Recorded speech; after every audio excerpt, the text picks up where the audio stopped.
শফিককে নিয়ে এবার মুখ খুললেন টলিউড অভিনেতা এবং সংসদ দেব। নেট দুনিয়া কাঁপানো এই কাণ্ডে যখন চারিদিক থেকে প্রশ্ন উঠছে, তখন হঠাৎই দেবের একটি মন্তব্য ভাইরাল হয়ে যায়। বিস্তারিত আরও জানার আগে আপনি যদি আমাদের চ্যানেলে নতুন হয়ে থাকেন, আমাদের চ্যানেলটি সাবস্ক্রাইব করে আমাদের সঙ্গেই থাকুন। ধন্যবাদ। একজন সাংবাদিক তাকে প্রশ্ন করেন, আপনি তো বহু তরুণের অনুপ্রেরণা, আপনি কি বলবেন এই ঘটনায়?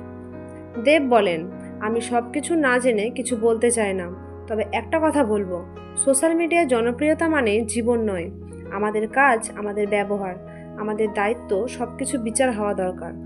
তার এই মন্তব্য কেউ কেউ বলছেন দেব আসলে শফিকের দিকে ইঙ্গিত করেছেন, আবার কেউ বলছেন তিনি পুরো বিষয়টিকে নিরপেক্ষ দৃষ্টিতে দেখছেন।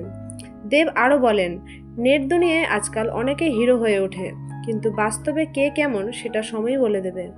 এই মন্তব্য শুনে অনেকে ভাবছেন শফিকের মতো তরুণদের উদ্দেশ্য একরকম বার্তা দিয়েছেন দেব। এদিকে শফিকের বিরুদ্ধে তদন্ত এখনো চলছে এবং তাকে নিয়ে বিতর্ক যেন থামছেই না। ঠিক এমন সময় এক জনপ্রিয় অভিনেতার বক্তব্য নতুন করে আলোড়ন তুলল। আপনার কি মত দেবের এই মন্তব্য নিয়ে? এটা কি শফিকের প্রতি ইঙ্গিত ছিল? মতামত দিন কমেন্টে। ধন্যবাদ।